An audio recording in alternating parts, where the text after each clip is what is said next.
everything has been so easy for us as a culture for the last 40 years. You know, I mean, dark ages when you grew up, I mean, it was hard early on for you. Darkness. Yeah, why call it dark ages, Tyler? Why you got to say dark ages? Yeah, I'm trying to figure that out. Y'all, if y'all gang up on me one more time, I swear.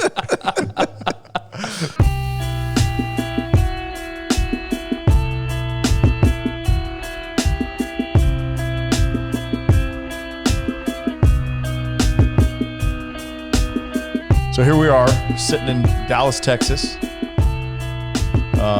Exactly 1 week ago, it was sub-zero temperatures. And what was the temperature today? Here, 70. 75, I think. 75 and sunny. I had back sweat on my driving on my way down here. Yeah, I had lunch outside today. It was awesome. It was patio weather. This time last week, it was 6 inches of snow. Yeah. What, 6 degrees? Yeah.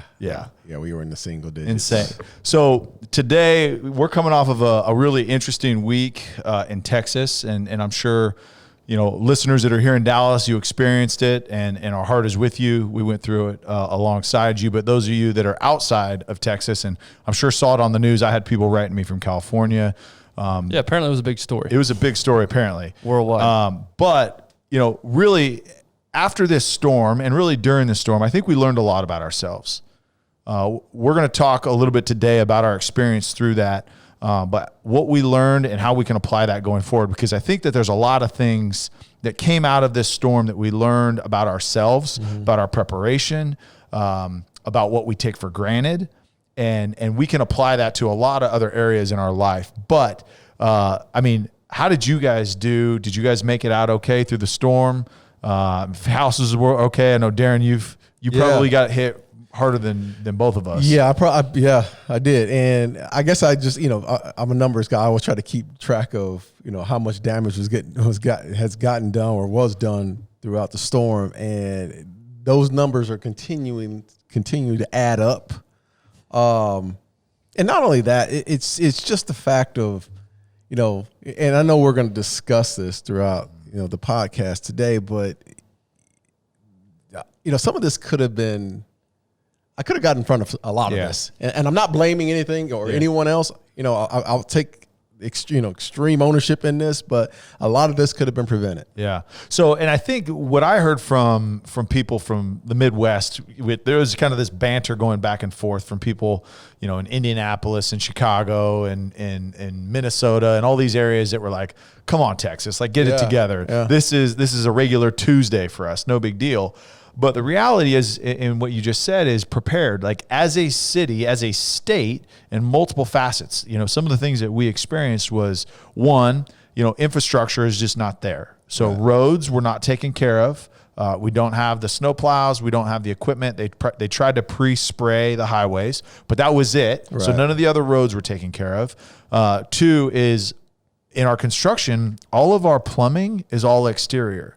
You look at the Midwest, you look at the East Coast, you've got basements, you've got all the pipes that are interior within the building. Here, that's not the case. Your water hoses are outside, your natural gas is outside. I mean, everything is plumbed outside. We just aren't built for that because we experience this once every 10 years. Never. This was never. Like this was once every never. But this was a 90-year record that was broken, right? Exactly. I've been here for 26 years and never experienced. But in 2013, there was a freeze that came that time. Not sub-zero that we got this time, but every 3, 4, 5 years we get snow or we get something that impacts the city. But we're just not built for it because, and here's the reason, is it doesn't make sense to spend the extra cost on something that likely is not going to happen. It happens 2 days right? if it and does from happen. A developer, we're in real estate, developer's perspective, why am I going to spend all this money on infrastructure if it may or may not happen? Right. But here's the thing is there's things that we can do to be prepared, right? Especially as individuals. Well, let's go back on this as well. Is that it wasn't just the freeze. No. We lost power. So that was my next point. Let's get down to the detail. What actually happened? Darren, you talked about the cost. What actually happened at your house? Because, like in Portland last year, when the riots and everything, you just assume all of Portland's being affected. Right. But if you actually live there, it's like, well, no, it's just one little. So Yeah. Literally everybody was dealing with this. Everybody in the state of Texas. Yeah. Yeah. So in my situation, of course, the freeze was coming, and we knew it was coming. A couple of days before, we knew it was going to drop. It was going to get cold. But what we didn't know was we were going to lose power. How long did y'all lose power? And we lost power. It was rolling. So it was a rolling deal where we would have power for a couple of hours, and then it would be gone for 6 hours. Oh, that long? Long time. And then they come back on for a little bit, and you try to take advantage of those 2 hours or that hour and a half or whatnot, and then it was back off. So, initially when I heard about the freeze, I felt like, okay, we're prepared. We'll get through this because we've been through this before. Yeah, just turn the heater on, stay inside. But you couldn't turn the heater on because the damn power was out. Right. So once the power went out, it was, damn, my pool. You're like, pool equipment. I know I'm talking. First world problems. First world problems, but pool equipment. Notice he talks about the pool before he talks about his 4-year-old son. 4-year-old freezing to death. He made it. Cover up, big boy. He's fine. He's got internal body heat. That damn filter, that pool filter. That's an expense. You're terrible, man. I know. Suck, don't I? My pool. But anyway, so I'm thinking, I told you, I think I was outside. I talked to you, Ty. I was on the phone with you, and I had just heard my pool filter blow up, and it sounded like a shotgun went off. And I was like, what the? And I'm talking to Ty. It sounded like he had just gotten in a fight. You know that like you're elevated and escalated after you get a fight, and like you're kind of irrational and it doesn't make sense. That's what I was like. You okay, man? He goes, no. So the pool, so the electricity was out, pool was out. We had no running water, and I think one of the worst things about that was, the power was coming in and out. But you start to figure out a lot about yourself in these situations. But we had no water at all. I was going to thank God I'm the Costco guy. My wife's always like, you go get so much bottles of water. I don't know why the hell you get off. Costco came in play. A lot of bottled waters, but we had to go. I had to go out to the pool, break up the ice in the pool, boil some water from the pool. Oh man, boil water, and then I don't think the toilets didn't work. I'm boiling water. Why are you boiling the water? Because it's got chlorine in it. You're good. No, I don't know what's floating around in that. So I'm chopping up the ice, pouring the water in the toilets. It got really bad. For me, it was just the inconvenience of going through that. Right? Yeah, and so again, most of the state of Texas, they were shutting down. They were doing rolling blackouts. For those of you that don't understand, they were doing rolling blackouts because the energy consumption, because of the cold weather, was an all-time high. So ERCOT, who manages this grid in Texas, saying we don't have enough energy. And there's all this other political stuff that's associated with that. We're not going to get into that. But it was insane because Darren was without power pretty much for 3 days. Yeah. Pretty much. I mean, you had little spurts here and there, right? But then you go across the street, if they're on the same grid as a fire station or a hospital, they got power the whole time. Yeah. That's right. So it was a weird dynamic within Dallas because, you'd have some pockets that had nothing, and then you'd have other pockets like, man, I barely felt like this was a big deal. I don't know why everybody's freaking out. But there was some very, very serious issues. There's apartment buildings all over the DFW Metroplex that had massive water damage because pipes broke. Yeah. And I mean, we're talking hundreds of gallons of water a minute just being poured out all over cars. I mean, that I'm sure that has gone viral. The car that the pipe broke on and completely froze the whole thing over. Man, it was wild. And I'll say this, and with you is we struggled with power for 3 days as well. But it gives you a perspective of, you think you may be prepared, or you think you may be ready, but it really does. It really does give you a perspective of all these things that I take for granted. And that's kind of the first thing that we want to talk about here is how much do we take for granted in our everyday life? And you go through an experience like this, and there are so many things that you don't realize. Like, one is you don't realize trash. We talked about it the other day, right? Having Waste Management come and pick up your trash. Well, this week they skipped it, and how the trash piles up. Again, first world problems. But you just expect it to be picked up, and you expect it to be hauled off, and you don't have to worry about it. Right. Water. You expect your water to always run. You expect your city utility system or whatever you're on to provide you the water that you need to cook with, to flush your toilets, to take a shower, all the things that you use water for. Right. You expect that to happen. You just take it for granted. You don't realize all the people that it takes to run that facility. You don't realize in a situation like we went through, the people that are working 24 hours a day round the clock to make sure the pumps stay on because they're running off of generators to make sure that they can still supply you with water. Right. But us, we're just like, where's my water? That's right. Because we expect it. Yeah. Right? There's an expectation there. Yes. The next thing is power. Same deal. You just expect to flip a light switch on and it to turn on. Yeah. Don't care where the power comes from. Don't care. Oh, this is a great topic to have. This is, you know what? Let's jump into this one. Yeah. We've already jumped into it. No, let's go. You've been very quiet over there. After drinking your little Jocko drink. But here's the thing. I want to go back to the power, the taking for granted on the power. Think about, and I'm not like pro green, pro this, but I'm not the other thing. I do think that we need to conserve and we need to be responsible with our sources of energy. I'm in the middle. But how many people do you think in Texas who, especially Dallas and Austin, I'm gonna call you all out, with all these Californians moving this way, is, oh, I'm green. I drive a Tesla. Well, guess what, dude? Can you charge your Tesla if you don't have nuclear power? Or if you don't have petroleum powering? If you don't have all these things? Guess what? You didn't really care about your electric car at that point. Am I wrong?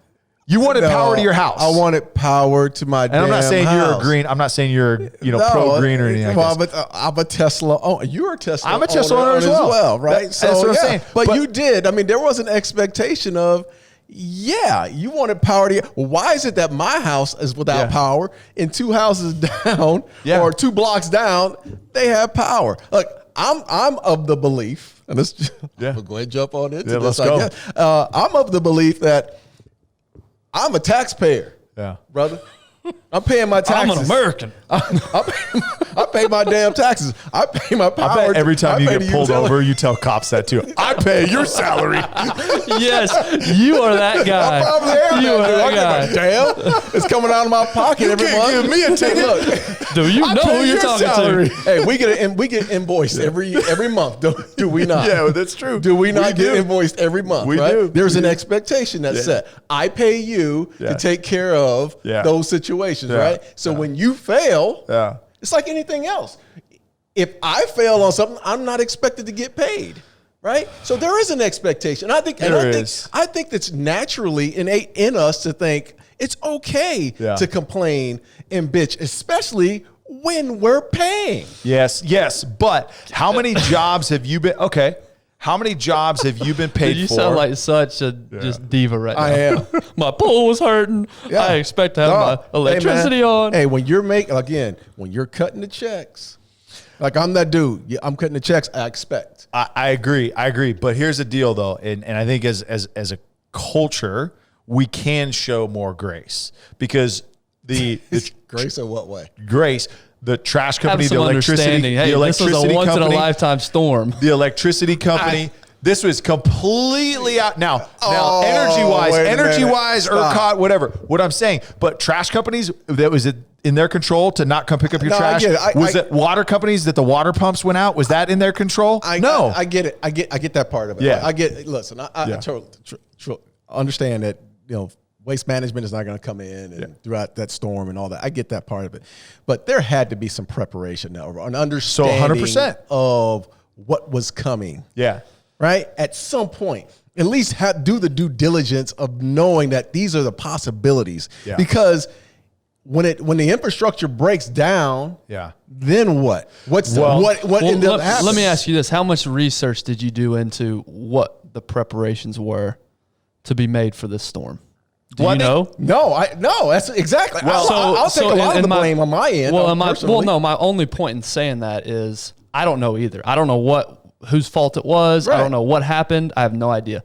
My default though is like what Tyler said. My default is some understanding and some grace of, hey, maybe there really was nothing they could do. Well, unless maybe Tyler, do you know? There is, right? So on the Texas power grid, there's a lot of things that happen. So my dad works for Homeland Security, and so what he does is he works with municipalities and government entities as far as setting up emergency phone systems. So he's working with FEMA, he's working with all these groups. So essentially what happened in Texas is the alternative energy that we use, like wind and solar, was not available. Wind was not available because they froze up, right, and they couldn't produce any more energy, right? Solar, they didn't have an additional. So they only had so much stored up on the grid. The challenge is, and you saw when we got power back, was when Governor Abbott opened up the nuclear energy plant in South Texas to put more energy back into the grid that was closed down. And I don't Wait want a to minute. speak. Wait a minute. Isn't Texas mostly natural gas?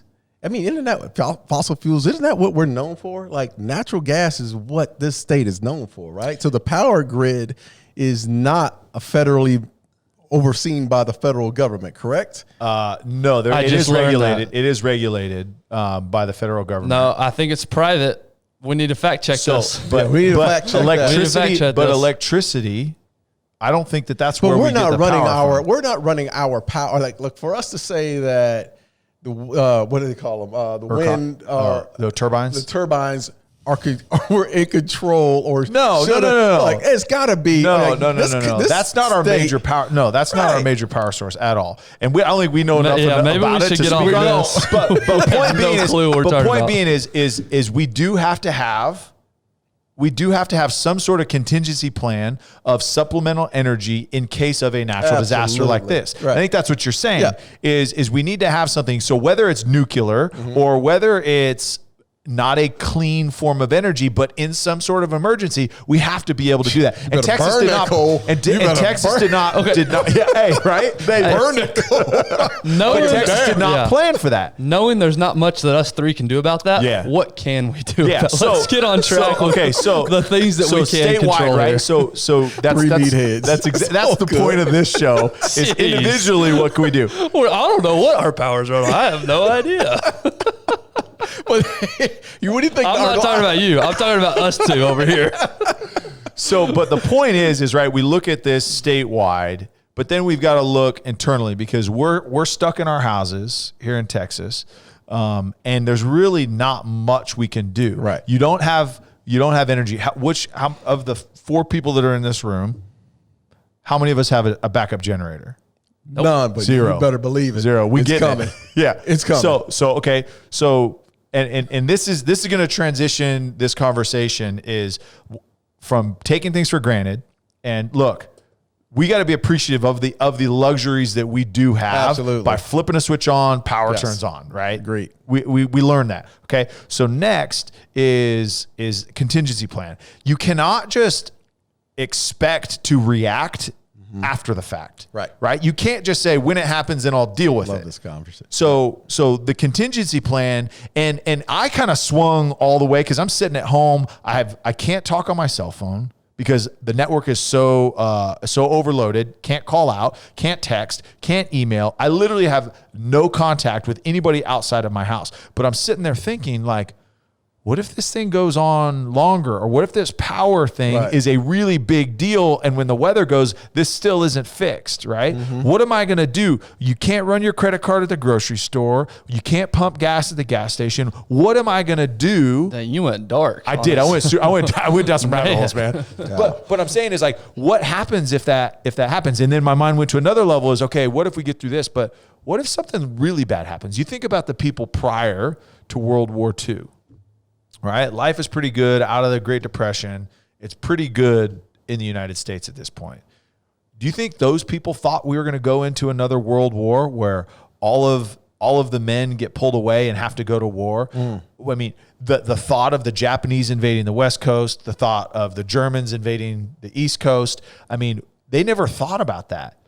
So my mind went to that. Is like, what happens if China invades? What happens if Russia invades? you did go to I went that. dark, y'all. Yeah. But point is what can we do to plan ahead and be prepared so that we don't panic when something hits the fan? Yeah.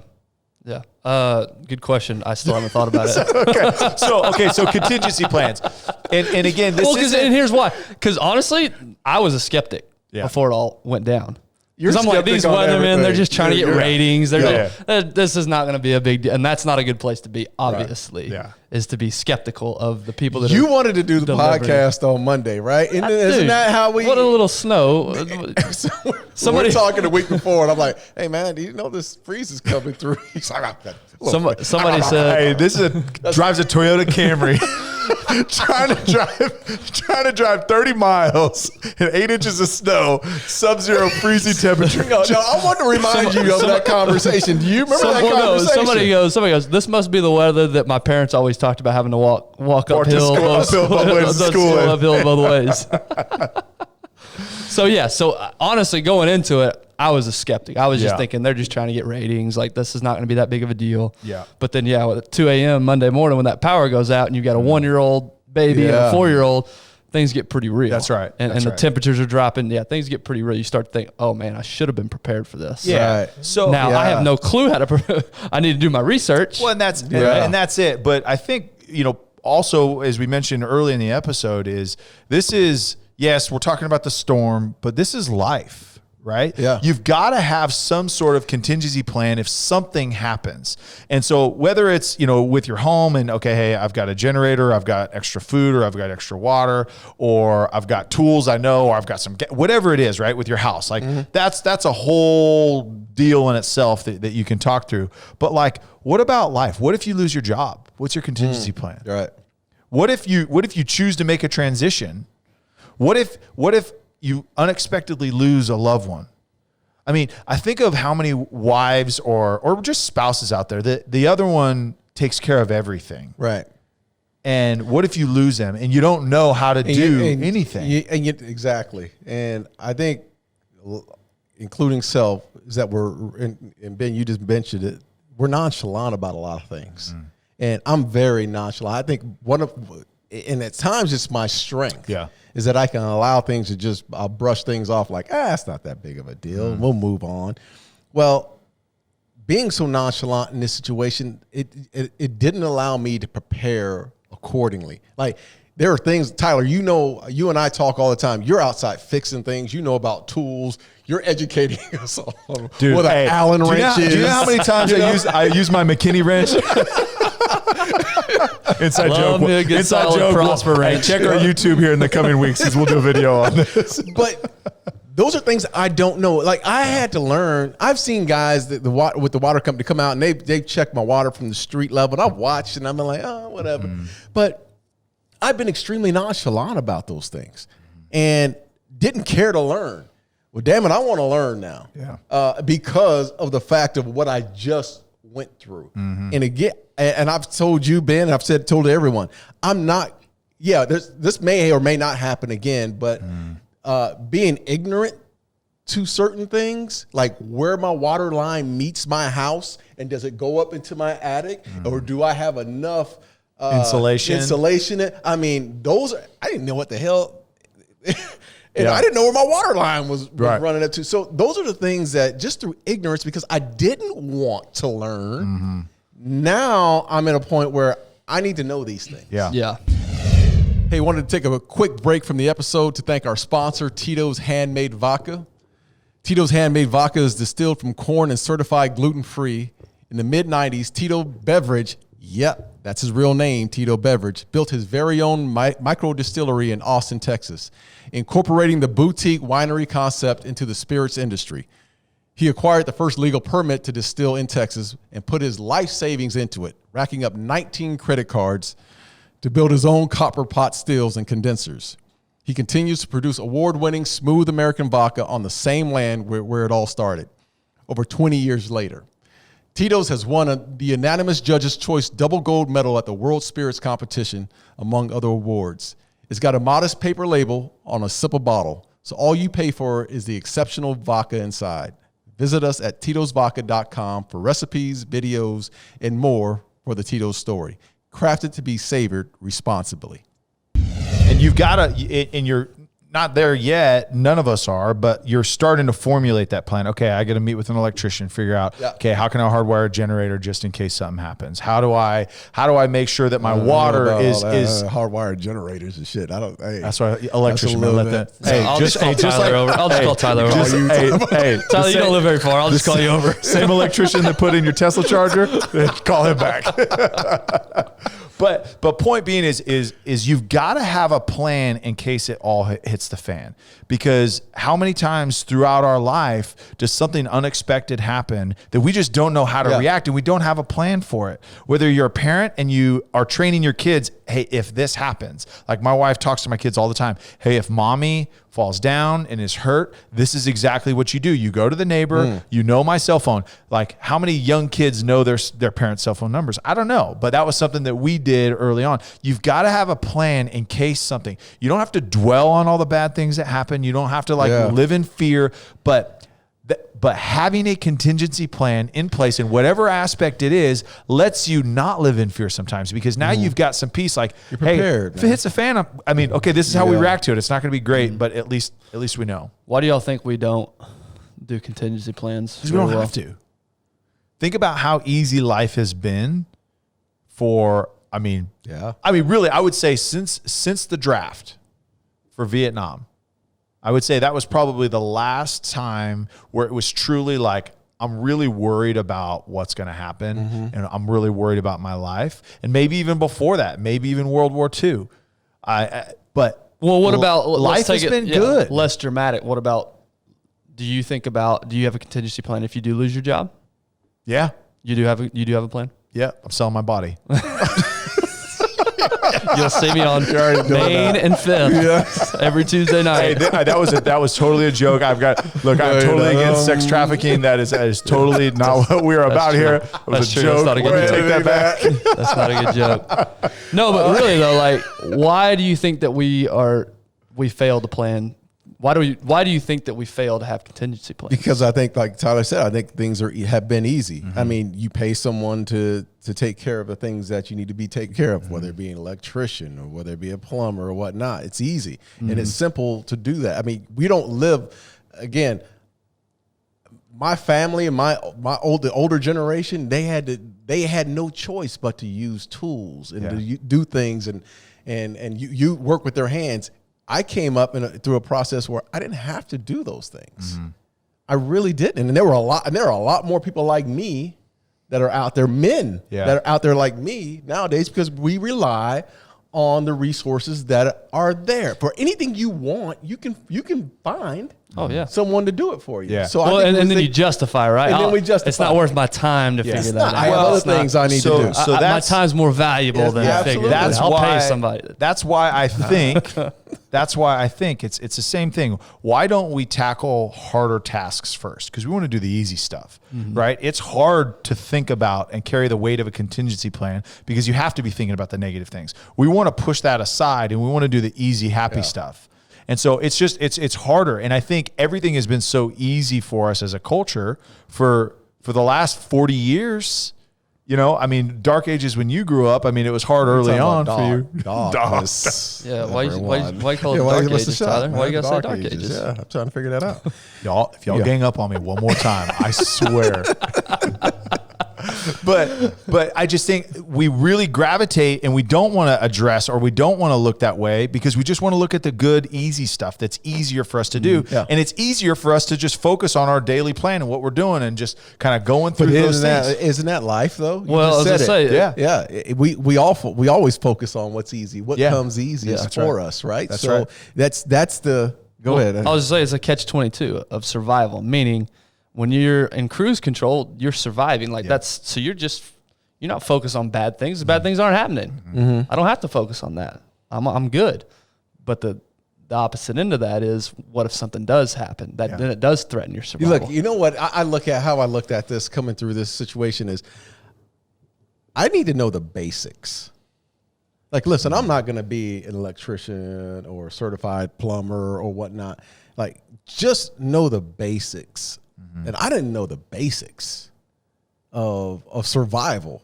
And I think that's where we're going down in this thing. It's because it's not about just me. it's about my family. That's right. And as the man of the house, it felt like I was just handcuffed Yeah. Yeah. to ignorance. That's right. And it was my own ignorance. You are ignorant. Yeah, I'm ignorant. Yeah, it was my own ignorance, and I just didn't apply myself. And I know I've taken shots, and I'm saying things about I pay the bills and they should be doing this, but no, man. Like in reality, look, I'm supposed to be the provider and that person in my house that protects my family. I need to know what did it feel like? What did that feel like? That was not a good feeling Yeah. to be helpless in that scenario. So that's something to think about. And I want to marinate on that for a second, because a lot of us, and I have this fight with my wife all the time. Like, look, I'm working to put food on the table. Providing isn't just providing money for your family. That's right. Right? Yeah. Especially as the man of the household. And this isn't a sexist comment that like No, men have to my do wife runs the house. Yeah. So yes. But what I'm saying is innately, genetically, how we are designed as males is to be a protector. Like Right. that is what it is. And so it's more than just providing money to the family. It's more than just a job and providing things. It really is. And it made me think, because it's the same thing. It's like, what can I protect my family? Mm-hmm. I mean, can I provide food? If I need to go out and find food, do I know how to do that? If I need to keep them warm, do I know how to? Do you know how to start? And this is, do you know how to start a fire without a lighter? Hell no. I mean, My wife does. Like, I think. you talking about like My father-in-law banging taught- rocks together, that type deal? what, I mean, could you build a fire without a fireplace that has a light switch that you turn it on? I chipped off some bricks and I was clanging them together. Didn't work, did it? Didn't work. But those are just things that, like, and again, providing more than just money, it's, it goes deeper, and providing time with your kids and teaching them and showing them, right? Like showing Luca, my oldest boy, like, hey, yard work, right? That's part of what we do. And I'm not saying that's for everybody, but for me, that was something that I wanted to pour into him. Right. And like, I wanted him to do. And now, dude, he thinks it's awesome. And now I don't have to do it. That's the only reason why you did it. See how I did that? See how I did Yeah, that? You that's spun good. it. I, tricked I'm me. counting down the days till my 4-year-old can start doing some manual labor. That's around the right. house. But I'm glad you said that, though, because as a male and being the provider of the household, like, it's more than just. Yeah, it's not just It's that. more man. than that. Because there's so. I mean, look, man. I'm not even the provider. Look, I mean, firmly look at my house. My wife owns her own business. We're equal in everything we do. It's just a security factor. It's like, as growing up, I've as a man, I've always wanted to be that person that protected my family, and to be secure and to be helpless in these situations was frustrating. Yeah. To say the least. And I started to look at things because there were certain times throughout that time where, again, the water wasn't running. We didn't have any electricity or whatnot. And my wife's father is Mr. Handyman. Yeah. Tools, hunts all the time. He's the great outdoorsman, man. Love him to death. Eddie, love him like none other. But Like a father. She was calling. See, she was calling. She looked right past me. She called her dad. Oh, And I'm standing there like, I've been there. Been there. Dad, this is broken. What are we doing? I'm sitting there. This deadbeat father I've got living with me. Hey, Tiffany. Hey, can you ask him how we flush the toilet? The water's not working. But I'm sitting. No, I'm serious, man. I'm sitting there like just helpless. Like, what the hell? And it wasn't because of it, and I just thought about it. It was because I'm just lazy. Yeah. I'm just dude, I'm lazy. Like, I'm serious. I was just lazy. I just didn't want to go through that process. Again, and I don't know if I'd consider it lazy. And this isn't me just being soft, because it's just priorities. Like, it's a management thing, and it was never a priority because you never had to deal with it. Right. But this was just another perspective shift for a lot of us here in Texas. That, hey, dang, maybe I'm not the guy that I thought I was, the man that I thought I was. Right? Maybe there's some things that I can actually spend some time and effort learning. And again, like you said, like I'm on a septic system at my house. Like, I've changed sewage pipes when I was on city sewer. I've done all that stuff. When it got to the septic system, I had no clue. And that thing froze over. And I had to call a neighbor, and I was that guy. Like, hey, can you tell me how these poop these poop holes, how I get rid of them, because I don't dude. know. Yeah, I mean that's You what said septic poop. is. I said poop. Come on, but I had no idea, right? I just know that there's these four plastic lids in my yard, and I know that that's where it goes, and it filters through those things. I had no idea they after froze? anything. Yeah, they froze and the thing, but it. So were you full of knows- shit? I was just asking. Dude, you've all been senses camping of on the that word. joke for days. No, Oh my God. That's horrible. doing my little dance. You got the D on? But so kind of on the contingency plan, but I think this now makes it more real world. Is why do we wait till the storm hits us before we actually take action? Like, why can't we have some foresight, and why can't we plan ahead for those contingency plans, creating those contingency plans? And because it's really hard to fix a frozen pipe when it's Yeah. still freezing outside. Yeah. You know what I mean? Yes, that was rough. Man, you just hit it. It's like you just don't think about again. You're not thinking forward and being proactive in your life, because we just talked about it. We're too busy.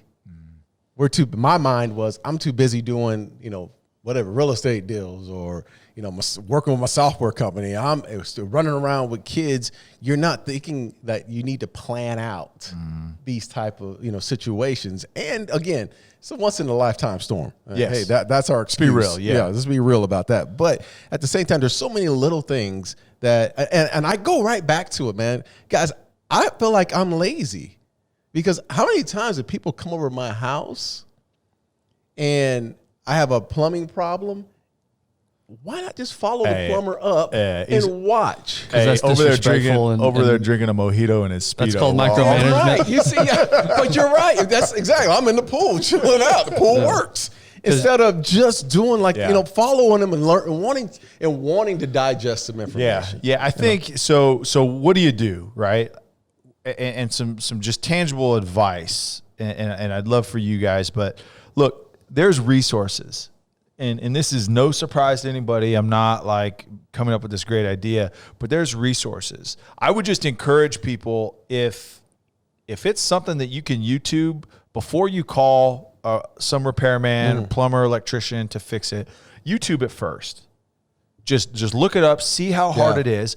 Number one, you're going to save yourself some money. Yep. Number two, you're going to go through the process and you're going to learn it. And here's the deal, is as you're learning to be a handyman around the house and to do stuff yourself, like there's going to be trial and error. There's going to be multiple trips to Lowe's, Home Depot. There's going to be all that. But really, I encourage you to try it. So in case of something, that you've got some wherewithal that you can actually fix it.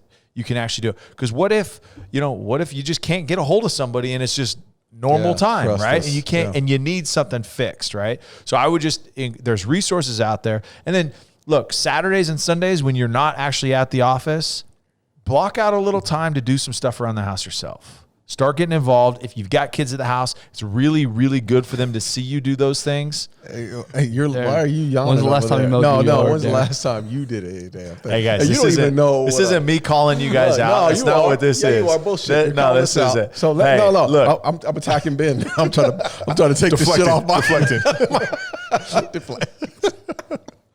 No, but it's so true, man. When's the last time you pulled out the tool belt and got dirty with it? Like last week, dude. What'd you do? I don't remember. I do my own. I already told the do story. my own manual labor. I fixed a fence at my house. I watched YouTube. To your point, Tyler. Yep. I mow my grass. I do all those things. Yeah. Yeah. But learn something new. Get off learn, me, bro. Don't believe. But so back to taking things for granted and having some grace. When you do those, you do actually have an appreciation for those blue collar jobs that we absolutely that's have true, to man. have. Yeah. Right. Yeah. And you actually do have a perspective from them, like, damn, this is a skill or this is a trade if you actually try to attempt those things.